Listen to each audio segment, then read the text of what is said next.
All right, and welcome to another episode of Critical Weight Theory. So, I was originally maybe going to put this on the back burner, but this topic is just so interesting that I decided, you know what? Let's put this on the front burner or whatever. I don't even know if that's a thing, but I didn't want to postpone this topic, this interesting episode. So, there is a certain style of political argument that tries to explain entire ideologies through psychology alone, or something like that. It reduces movements, beliefs, and millions of people into a handful of emotional drivers: resentment, insecurity, guilt, tribalism, fear. Now, I'm not saying there's nothing to that. In some cases, that framework can reveal something real. Human beings are emotional creatures, and politics is absolutely tied to identity, morality, and social belonging. But these theories can also become dangerously reductive, especially when they start treating political opponents or political ideas generally as psychologically defective rather than simply wrong, misguided, inconsistent, or shaped by certain or maybe sometimes uncertain material conditions. So that tension is at the center of today's episode, which again is so interesting to me that I decided not to put on the back burner.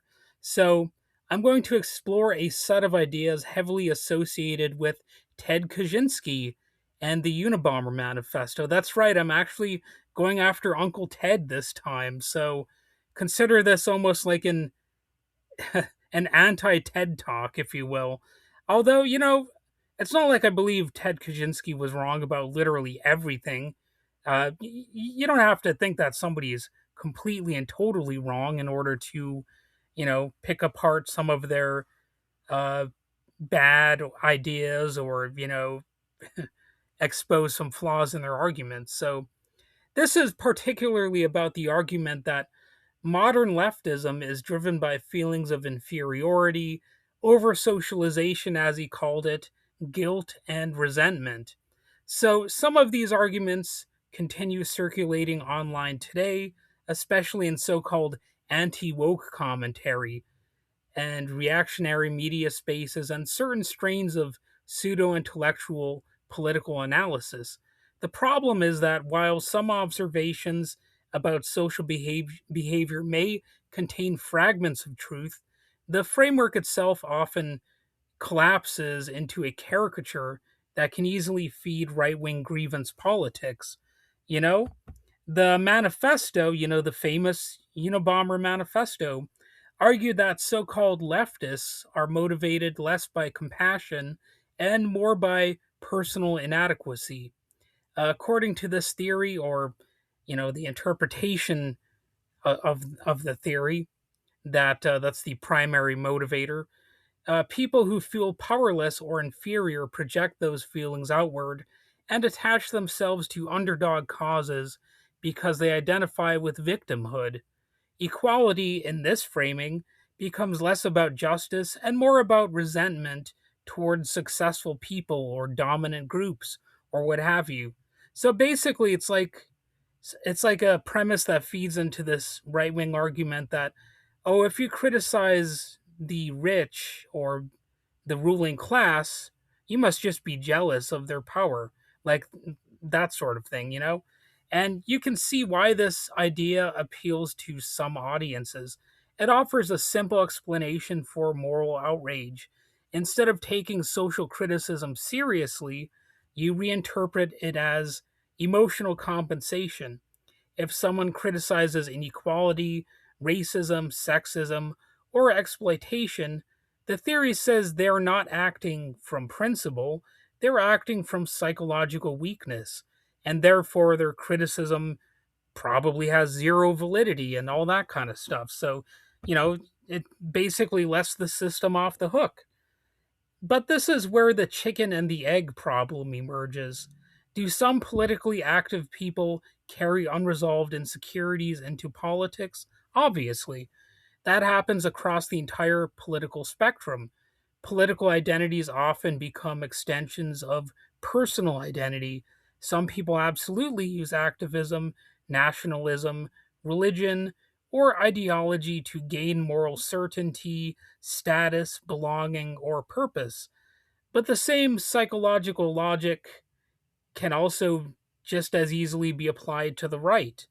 The right wingers, the uh, conservative, whatever you want to call them.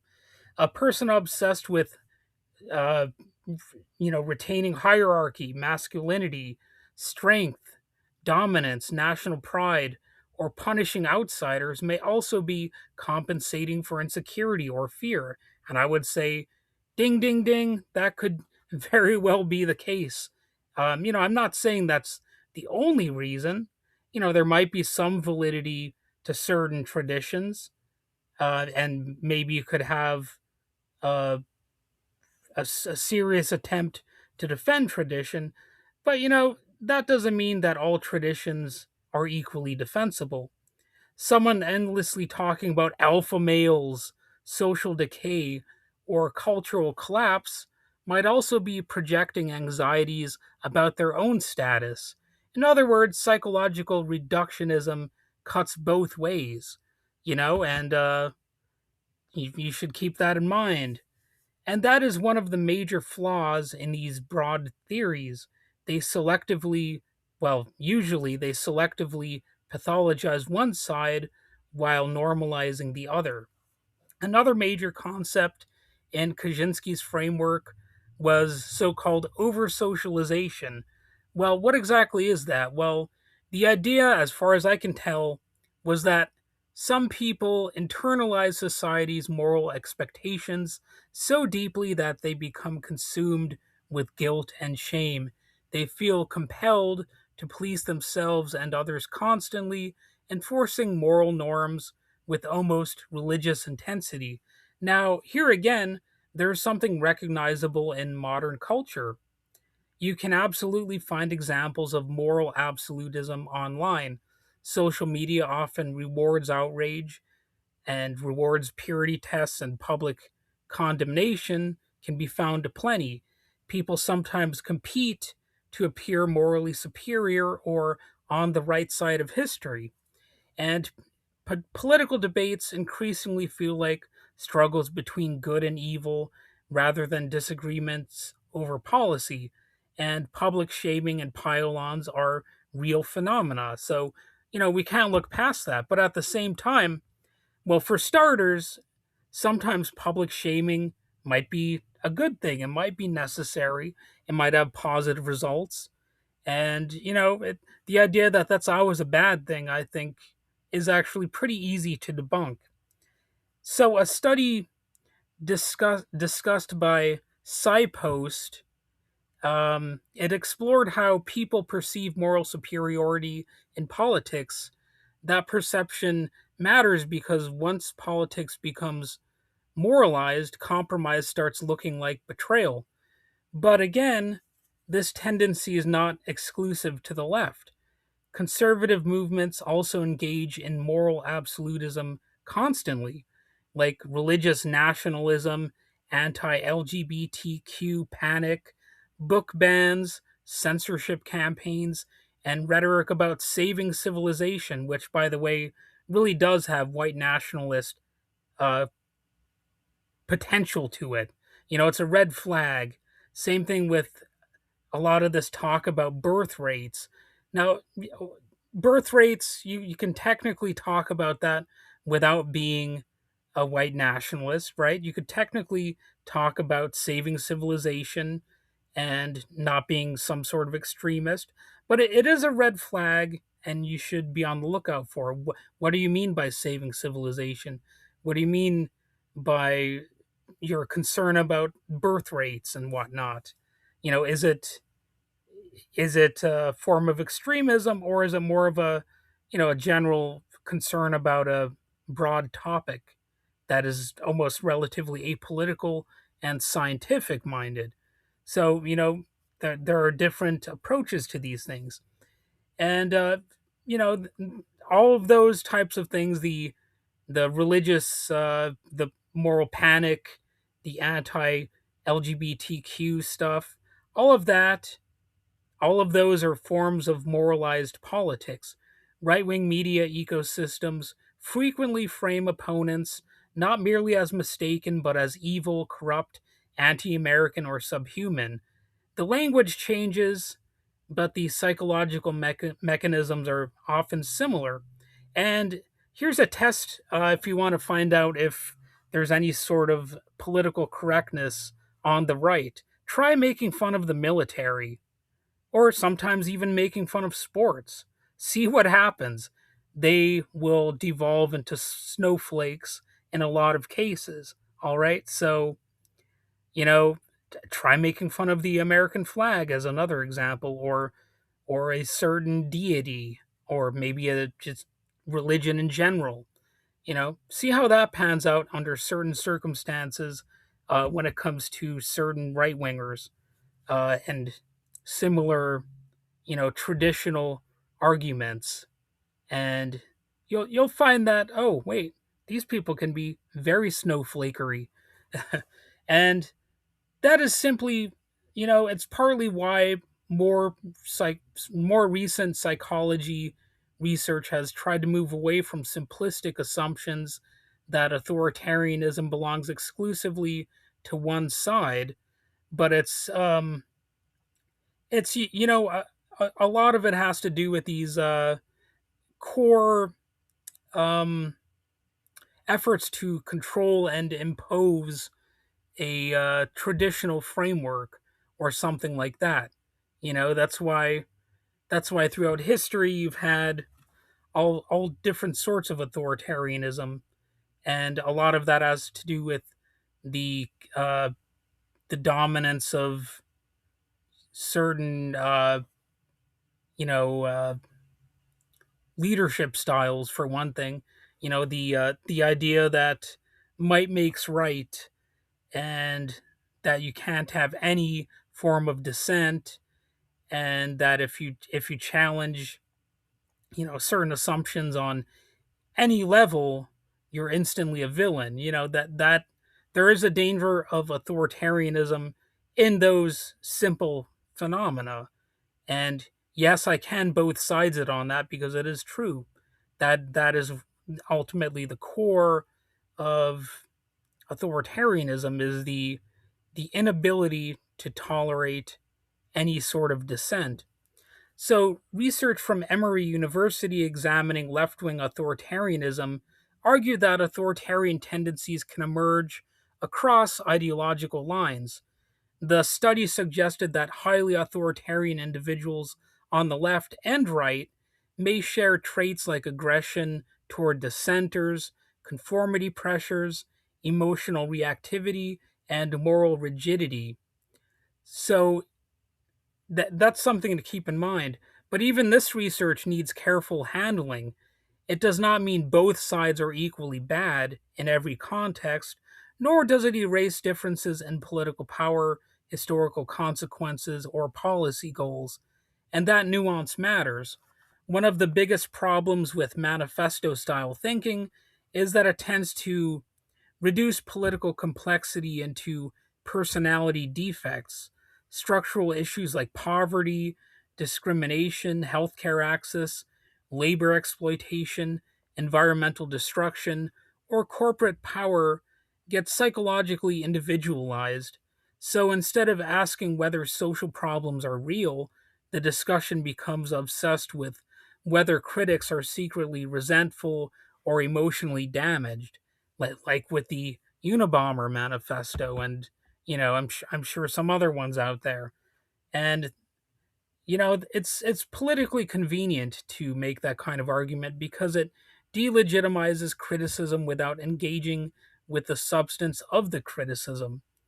For example, if workers complain about economic inequality, you can dismiss them as jealous failures.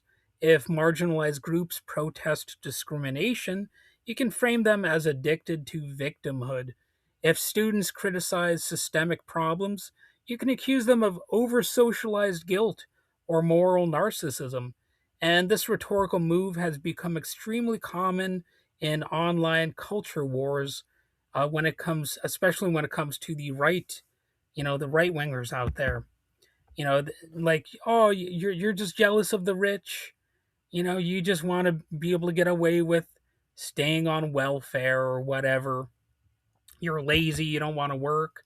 That's one of the stereotypes about all wage labor, or not wage labor, but union labor. And ironically, though, the same framework often ignores how resentment fuels right wing populism, too, which is something we can definitely see. A great deal of reactionary politics is built around perceived humiliation, loss of status, demographic anxiety, like uh, white people are vanishing. Oh no, oh dear. That, and having to press one for English on the phone. Oh no, the world is over. You have to press English or one for English on the phone. Whatever shall we do? So that's supposed to be, something that we're supposed to panic about. And of course, there's nostalgia for a supposedly better past, even though a lot of the past was actually just as bad as things are now. Even though, of course, it always seems like things are bad in the present. And entire political movements are energized by the belief that real people are being replaced, silenced, disrespected, or culturally displaced. And that is also identity politics. That is also emotional politics. And when discussions about cancel culture become excuses to attack minorities, immigrants, feminists, labor activists, or LGBTQ folks, well, the analysis stops being psychologically insightful and starts functioning as ideological propaganda and really just an excuse to bully people. And this is where critical thinking becomes much more essential, much more valuable. It is reasonable to criticize performative activism. It is reasonable to question mob behavior online. It's reasonable to examine how shame, social pressure, and identity shape political behavior.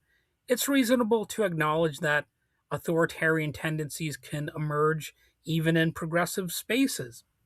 But it's not reasonable to reduce entire political traditions to just being mental weakness or self hatred, like there's nothing more to it.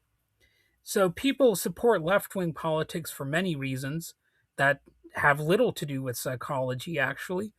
Economic experiences, ethical beliefs, remember those? Historical awareness, how about that as a premise? You being aware of what happened in the past and saying, whoa, we don't want to repeat that again. Like, maybe we don't want fascism or any sort of authoritarianism because it helps create world wars. And hey, maybe we don't want war in general because war begets war, as that old saying goes. So, historical awareness is actually a big part of it. Although, yes, uh, things like that do tie into psychology inevitably, but it's almost like it's bigger than just one individual's psychological state. And what about solidarity, religion, class interests, or personal encounters with injustice?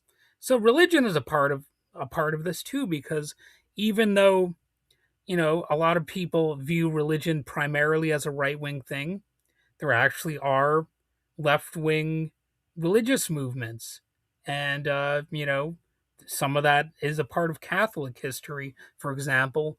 And, some religious people throughout history have been pacifists.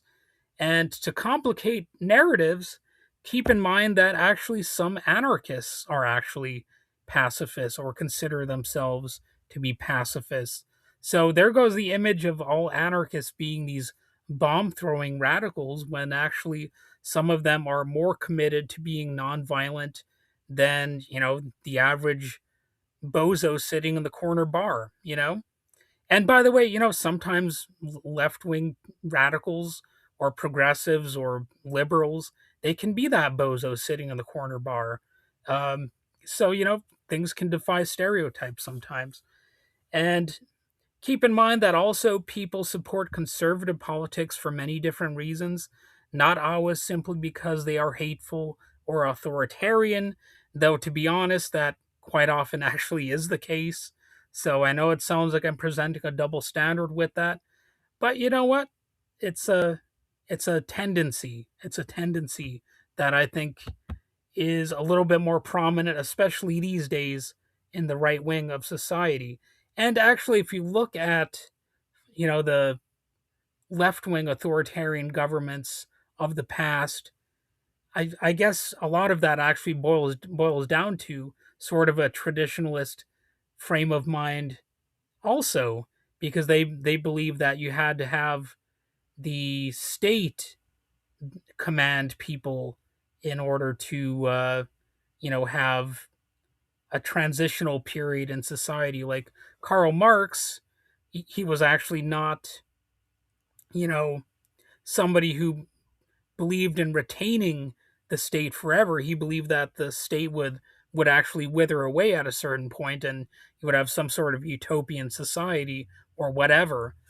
But a lot of people still clung to the idea that you have to have, a dictatorship around in order to create the conditions for that utopia. So in a way, the the the history of these things like the Soviet Union and all of these communist dictatorships, they're actually oddly kind of traditionalist in their own ways as well, even though they obviously also were anti-traditionalist in some respects. But the idea that you have to channel everything through the state, that is in many ways actually an argument about, a traditional understanding that you have to have everything done in a perfectly orderly manner, so it's a complex thing, and it's a really interesting thing to try to analyze. And obviously I'm veering off script here by going into detail on this, but it's a captivating part of history that really you have these sort of overlaps between tradition and the attempts to overthrow tradition. And they kind of, oddly enough, join somewhere at a certain point. Anyway, politics is messier than psychological archetypes, and maybe that is the real lesson here. Human beings are extraordinarily good at diagnosing the emotional flaws of their opponents while remaining blind to their own contradictions. Every ideology contains people seeking justice of some type or another, people seeking power, people seeking belonging, and people seeking certainty. And the moment any movement starts believing that it alone is morally pure and psychologically enlightened, well, it becomes vulnerable to intolerance, rigidity, and dehumanization. And that applies pretty much to everyone. So that's about it for this episode. I'm sure some of you will have some critiques of some things I've said here. Maybe some of you agree with pretty much everything, or maybe literally everything. Well, I'd like to hear what your thoughts are. So, you know, in addition to liking and subscribing, feel free to leave a comment and have your way in the comments section. Feel free to do that. All right, bye.